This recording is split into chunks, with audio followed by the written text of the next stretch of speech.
GrokTALK. It's time for another edition of GrokTALK. This week, my guest is Tom Murray. He's a longtime contributor to GrokTALK.com and a supporter of our efforts. He has also been a member of school board, had a lot of affiliations and involvement in local politics, and today he's come to talk to us about property taxes, education funding, and something that's looks pretty unconstitutional. You're going to want to hear it. GrokTALK starts in less than 60 seconds. Not everyone can get up every day and look for ways to piss people off. But here at GrokTALK.com, we do that almost every day. I can't tell you how many times someone's lost their SHIT and threatened to end us. But we're still here, pissing people off. It's almost like we enjoy it. And we've been doing it since 2006. That's almost 2 decades of news, politics, and opinion, and now podcasts, and we're just getting started. We believe in principles before parties and politicians. We defend free markets and individual liberty, and if that makes you mad, it makes us smile. We're like Grandma after she stopped caring what other people thought. If that sounds refreshing, you need to check us out. This is Steve McDonald for GrokTALK, and we'll keep shining the light on them for you. Maybe it's property tax month. Last week I was talking about how property taxes were levied as unrealized gains and how unfair and unkind and how illegal that is. Well, this week we're talking about something else that seems unfair, unkind, illegal, and possibly unconstitutional. We're going to go through the details with Tom Murray. Tom, who is a contributor to GrokTALK, thank you very much, and co-founder of the Government Integrity Project. Welcome to the program. Thanks for having me here, Steve. Glad to have you. All right, so we started this sort of on Granite State Live this week, actually, and you really needed more time to talk about it, so I wanted you to, well, just start over briefly, and then we'll go as far as we can get with the time we have. Claremont, in my opinion, is a usurpation of our rights. This happens in the Brock Court in 1993, where they take a word, cherish, which is in the second part of our Constitution. Just let me touch base on that for a second. We have two parts. First part, our Bill of Rights. The second part, the form of government. Where we limit the powers of our legislators and we define their duties. So it's in part 2, Article 83, that the usurpation takes place in 1993 with the Brock Court. And they took the word cherish to mean taxation, which most people that follow Claremont, even others, that you don't have to be a constitutional scholar to realize that cherish doesn't mean taxation. And the taxing clause is in part 2, Article 5, where we give the legislature authority to tax our states, our property tax, and we limit those purposes to health. And then the third is that we what is it? It's the perseverance of the inhabitants thereof. Education's not in there, and that's because our framers never wanted state education, and they were really specific there because they put it in the Bill of Rights, and it's in Part 1, Article 6. And in Part 1, Article 6, under morality and piety, they figured if you were going to learn your ABCs, you were going to know that God loved you, and that was going to lay in the hearts of men the due subjection, the best way to preserve our government. It reads along those lines. So what we do in Part 1, Article 6 is there's an empowering clause. And they empower the legislature to do what? They empower the legislature to authorize the towns, the parishes, the bodies corporate, and the religious societies. So the legislature empowers those 4 entities to make adequate provision at their own expense for the purposes of public schools. So what happens is in 1968, and by the way, that's what happened for 186 years from 1784 all the way to 1968 in the state. what they do is under Governor John King, Democrat Governor John King, they put forward a constitutional amendment to Article 6. And what they do in Article 6, and Steve, if you want, I sent you over a JPEG file. I don't know if you got that email, if you can pull things up on the screen at all. If you can, I think it would be great for the audience to kind of follow along. So I can show, it's a highlighted version that I kind of took of the original compared to the new version, which was passed in 1968 by 75% of the voters, mind you.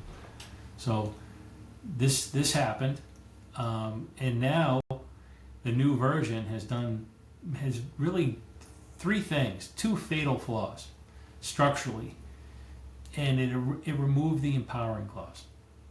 So now the legislature is no longer empowered, completely removed. And so, moreover, they struck the towns. So now the legislature's not empowered. So really, they're not empowered to authorize. They can't authorize anybody. They're not empowered anymore. But moreover, they removed the word towns, so the towns clearly lost their authorization. So now the towns aren't authorized to make adequate provision at their own expense. And the way that it was done is you had a warrant. It was done through the warrant article process, where they would put a warrant article for a school budget and the townspeople would vote on it. Well, now there's no constitutional basis for them to be doing that. So what happens in 1993 is there's a usurpation, a taking of that right by the court. The court cannot, from the bench, make constitutional changes to the contract. And that's exactly what they did. They went ahead and they interpreted the word cherish to mean taxation. I'm sure if you ask anyone in there that's watching, no one would look up that definition in Black's Law's dictionary and say, cherish taxation, how do you get there? But the Brock Court did. And what's happened since that is we've gotten Claremont 2, we've gotten Londonderry, we've gotten Dover, we just recently got Convale. And this has just been a usurpation continued with every progeny case that has gone forward. And it was interesting, I was saying to myself, I'm like, why doesn't anybody file a stare decisis claim against this usurpation and have it overturned, just like in Jackson Dobb? I don't understand why they don't do that. They need to do that. And so who else to do it but us? So I figured, okay, what's a great mechanism to do this? Because it's interesting that you always see it coming from an SAU that's looking for more money and more money. Oh, that's not enough. I need more adequacy. Well, you're not entitled to anything. And I think that's really needs to be the groundwork, because it's the people. This is a constitutional issue that people have to understand, that there is no right that the legislature possesses to levy a tax against your estate. And that's a violation of Part 1, Article 12. You cannot take a man's property and use it for public purposes without that person's consent. And that's what they're lacking. They do not have consent from the people. The people never gave the state consent. They had given the legislature authority, but it was taken away in 1968 to authorize the towns, but that was removed. So here we are, where you have no body politic that has authority to levy tax for the purpose of education. Now, that's outside, not to get too complicated with this, but that's outside the lottery tax, which was separate, and that was for the purpose of education, however, not on one's estate. So there's a big distinction to understand there. Now, we've used Part 2, Article 100 to change what they can tax for. We got the inheritance tax, we've gotten the highway tax, we've gotten a timber tax, I believe, in 1942. So 1990 came the lottery tax. So it's not that we can't do this, but when you do it, you have to get 2/3 the majority of the people to vote in favor of that. So right now, we find ourselves currently in a constitutional crisis. And the legislature needs to realize that, because the legislature took an oath to uphold the Constitution, not a judicial usurpation. And that's the distinction. And every legislature should understand that. So we went ahead and we filed a remonstrance, which is a mechanism where we're going ahead to inform the legislature that they do not possess this authority. Please cease and desist. And moreover, because we're not trying to blow up education, as some probably will, accuse of us, just the opposite is true. And I think it's probably, I should have let people know this earlier. I'm a former school board member. I'm actually a founding member of the Wyndham Academy Charter School.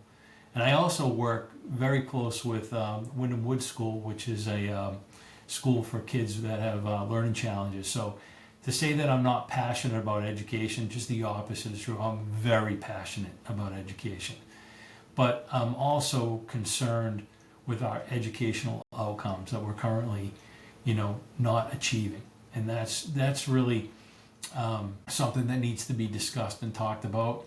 And I'm hopeful that when we get through, the first step is to make a constitutional amendment to make it so everyone agrees on something. This is something you got to get 2/3 of people to agree on. So this is going to be the challenge for the legislature.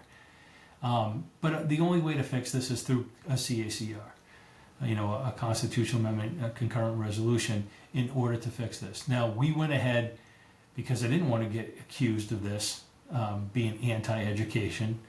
I'm sure some Democrat liberal will go ahead and do that anyway, but that's okay.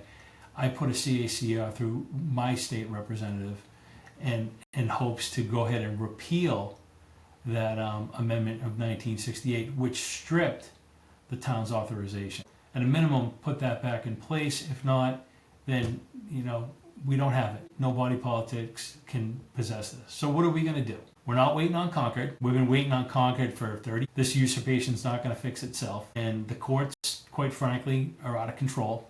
Okay? I think there's a CACR that's been filed to repeal 72A and 73A, which is basically an effort to just put the courts back in check. And it's kind of interesting too, because not to get all historical, but Patrick Henry warned us of this. Give us liberty or give us death, Patrick Henry. He said, I see the checks and balances on the branches of government. Where's the checks and balance on the judiciary?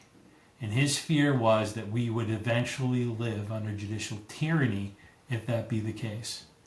And so I don't know why the legislature back in 93 was all gung-ho to impeach Justice Brock, which they did. They did, okay?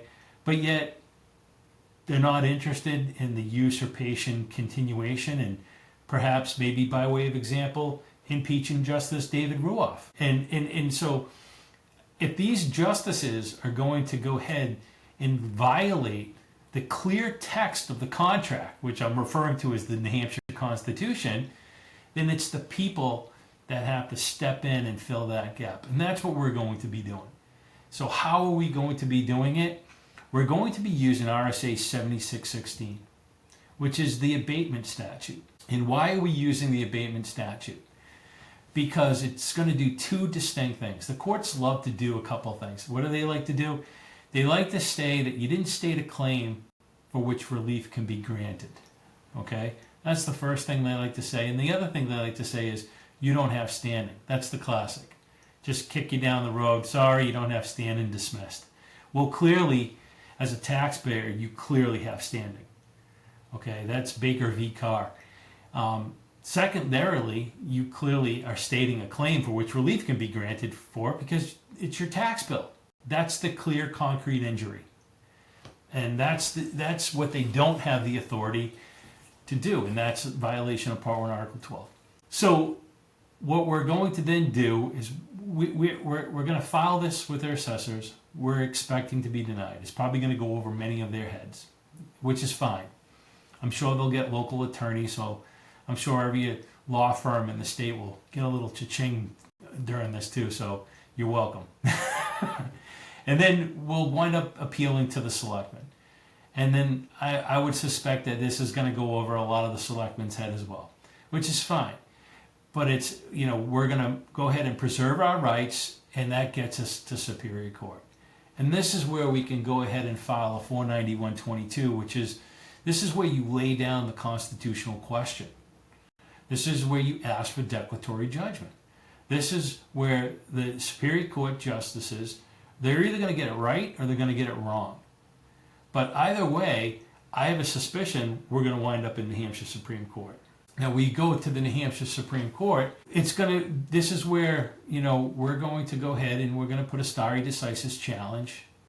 We're going to use the 4-factor Ford test, which is interesting because in Conville back last December, I was surprised that Solicitor General Anthony Galderi didn't make that. He's kind of, if you watch the tape on the Supreme Court website of Conville and the oral arguments, you'll see that Justice Bassett, kind of challenged him. He said, "Are you putting a stare decisis claim challenge in?" And he kind of was kind of a little bit wishy-washy on it. But at the end of the day, he was like, "Well, we have a 4-factor test.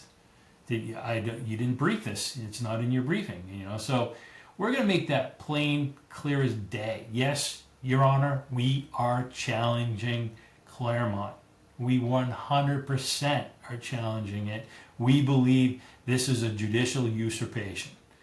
So we're going to challenge that, and we believe that those 4 factors will be met because of obviously what's going on. I mean, everyone has to just simply look to Claremont itself this past September. How did that work out? All right, it's not working out, and this is what people on both sides of the political aisle have to understand. Ever since Claremont, where are we? Are we in a better or a worse place? And the answer is worse. Our kids are not getting the education that they deserve because we have, and we can get into this, we have our core mission statement of education is expanded well beyond the scope of what a teacher is supposed to be doing in a classroom. Talk about mission creep, we're guidance counselors, we're therapists, we're psychologists, we're doctors. I mean, where are we going with this? I mean, people have to reel it back in to reading, writing, and arithmetic and focus. We're not being competitive. We're not being competitive in the world market. We have foreign countries eating our lunch, and we need to get back to basics, back to where we were before.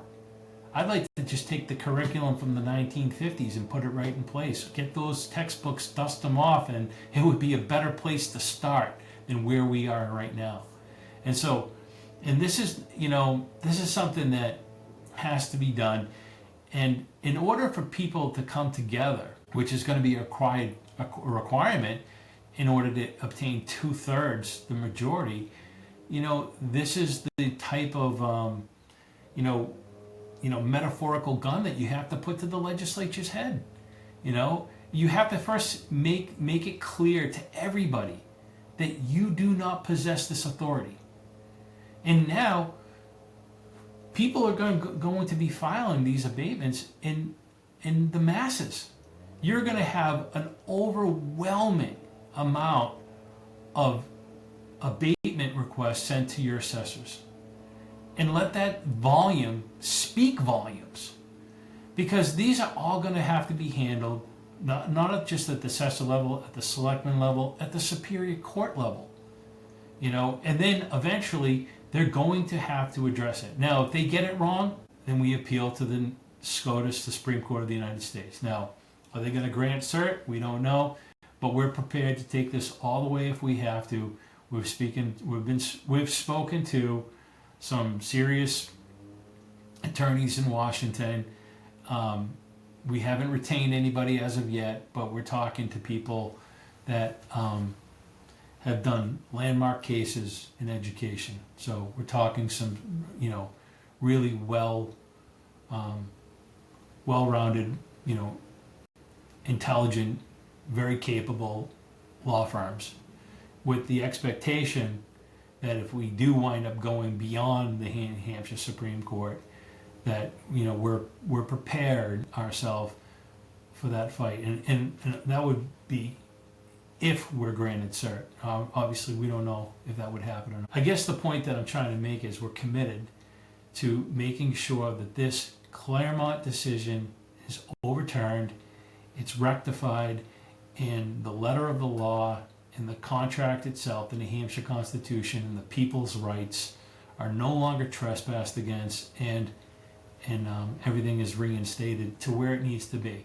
Now, what the fix is, that's probably a longer conversation, and we can have that conversation. It's going to be a difficult conversation. I'm sure there's going to be all kinds of ideas that are circumventing around. But the one thing that we know is we know what works and we know what doesn't work, and currently what's not working. So we have some really good data, and then we can go from there and try to come up with a solution. But as of right now, there is no authority, and that needs to be clear to the legislature. They do not possess that authority. They swore an oath to uphold the Constitution. They need to do that, and we need to hold their feet to the fire and hold them all, every one of them, accountable. So. All right, that sounds great. I don't have any questions. You pretty much answered everything. I think, obviously the problem is if there's no constitutional means to fund education and nobody has the authority to do it, we should stop. Just see what happens, right? I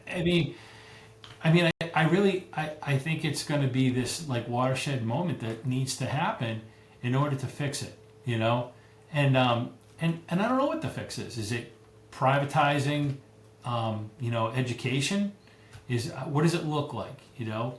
But obviously, they have to come to that realization. Read it. I didn't write it. I didn't write the amendment. You can blame Democrat Governor John King, okay, because he's the gentleman that put that forward. And moreover, you can't even blame him because 75% of the people voted for it. So you can go back to the 68. I don't know what was going on in 68. They were smoking too much stuff or what, but clearly no one read what they were voting on. So, but it's been taken away. So newsflash, you guys clearly didn't get the memo. You didn't read it, but that's what it says. All right, Tom, thank you so much for your time. We'll cut it off here because people begin to get bleary-eyed after 20 minutes. But you covered it all. I don't think we need to say anything else. All right, Tom Murray, thank you for your time. Thank you for the free advertising for your business, which we love. And submit something to Granite Grok again soon, please. GrokTALK.